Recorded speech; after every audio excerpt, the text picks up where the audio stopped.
What's going on, you lovely people? Hope you guys are doing well. Hope you guys are doing good. It's your boy Roliver Queen, aka Ropak. Listen, Halloween was last week, and I still had the shit lying around. And also, I did not feel like doing my hair. So fuck it. This is what you guys are gonna get. You guys are gonna get Ropak for this video and the next couple of videos because I'm recording a fuck ton of content today. So let's not waste any more time and let's jump right in.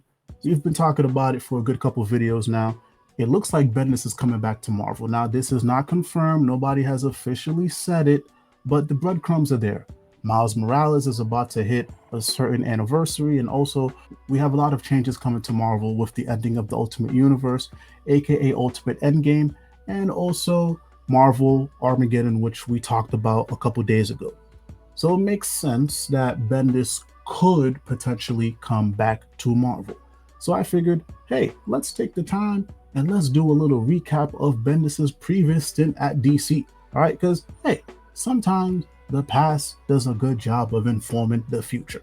Now, I'm going to be as diplomatic and nuanced and fair as possible, but I will also be real about my opinion of Bendis' time at DC. So let's jump right in.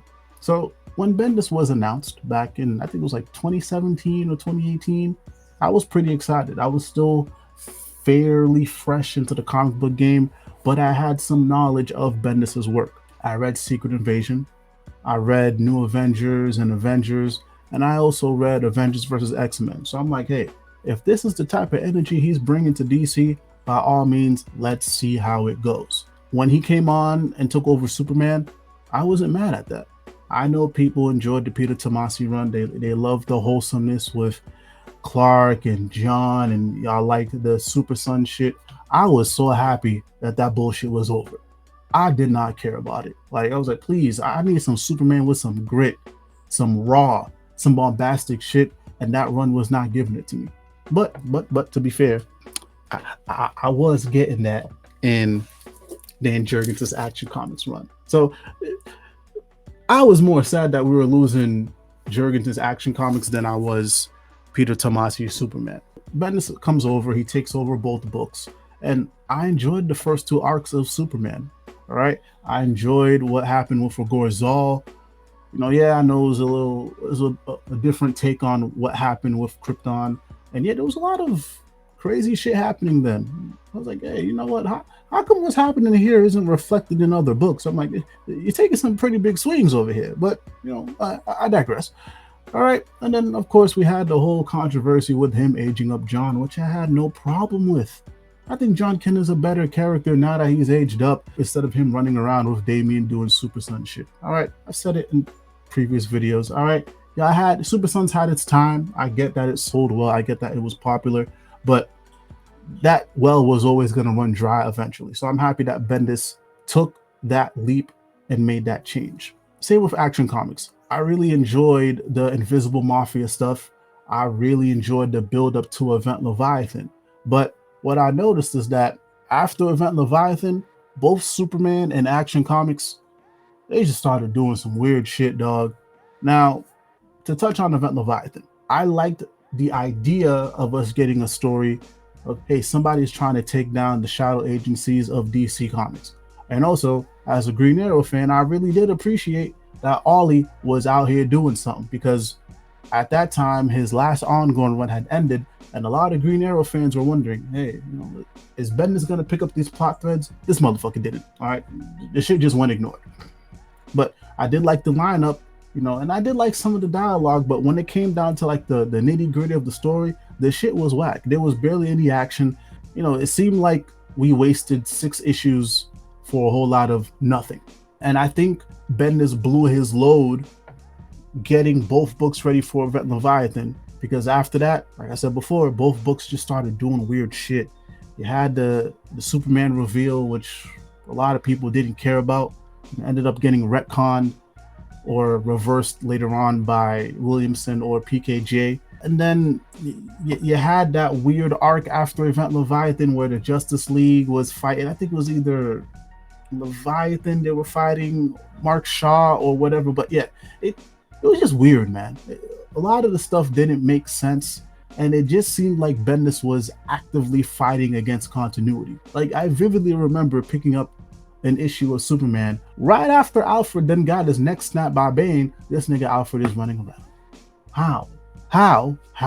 All right, and that's what it seemed like with both books. It just seemed like Bendis was just actively fighting against what was going on in the overall universe, which really didn't help because Snyder and Williamson and Johns, they had their own mess going on over there, and then you have Bendis with his own mess over here. So him jumping in and doing what he did was not a good time for DC in general.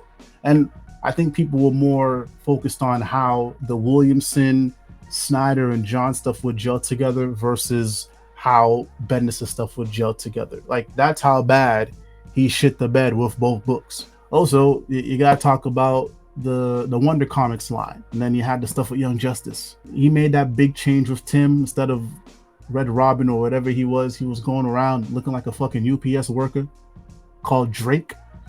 Okay, all right, again, bunch of bullshit. All right, and that book did not last long.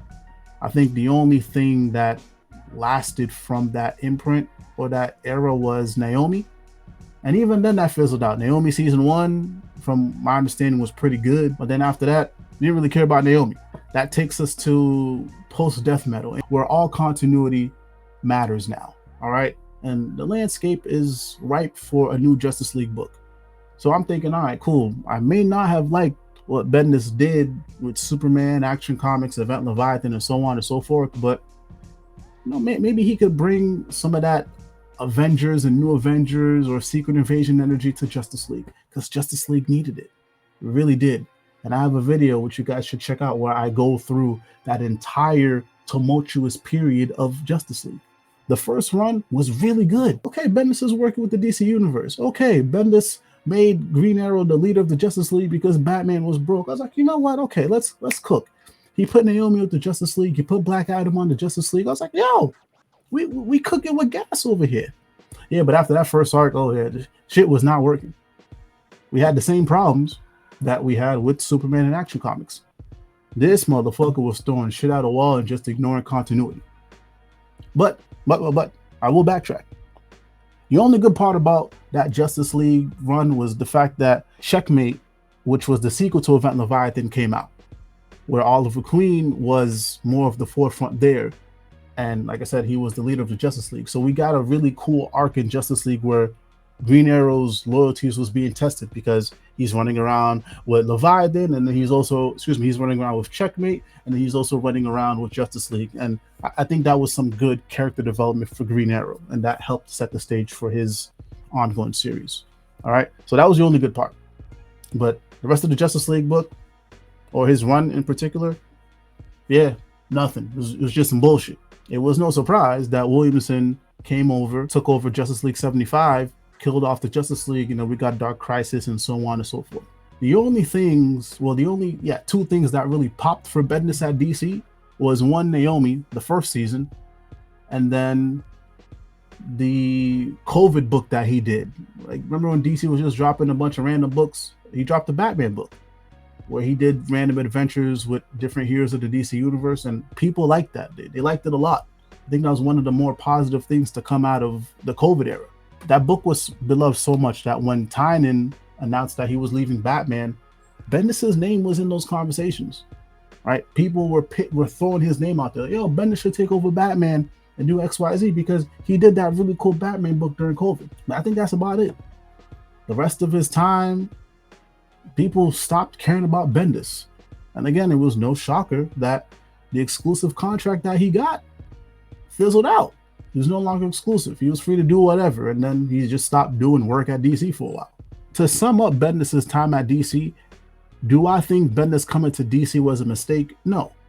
I just think it could have been handled better. I think Dan Didio or the editors should have done a better job of staying on top of him. Sure, you can tell your stories, but work within the universe and stop working against the universe. All right, because it didn't make for a good experience. Like, listen, I was in the mud with all that when all that stuff was going on. I was in the mud. I was there. I've watched it with my own two eyes. DC was a fucking mess, but him doing what he did didn't help the mess. Like, I think there's a meme somewhere. I'm gonna try to find it and put it here, but I think it was like the Flash being pulled apart, and you have the arms are being pulled up. One arm is being pulled apart by Snyder, the other arm is being pulled apart by Williamson, and I think Bendis was like the right or left leg or whatever. Like the middle of the photo, the point of the photo was DC's continuity. He didn't help. All right, he didn't help. And I think if he had a tighter leash on him, which is not a bad thing, I think his time at DC would have been more beloved. So this takes us to the rumors of him coming back to Marvel. A lot of people are not happy with that. And it makes sense because they're worried, like, oh, you know, he didn't have a great time at DC. Is this going to be the same at Marvel? But who knows? Bendis has spent a lot of time away from the big two. So maybe he's learned those lessons. You know, maybe he's learned he needs to work with, you know, other creators and editors instead of working against them. You know, and also I think Quentin said a wonderful thing in the last video. He said, yeah, he can see Bendis being part of the brain children, or the new brain children at Marvel. He could see Bendis working with a Camp, a Hickman, or Ryan North, or whoever else is like really guiding the Marvel universe forward. And I would like to see that.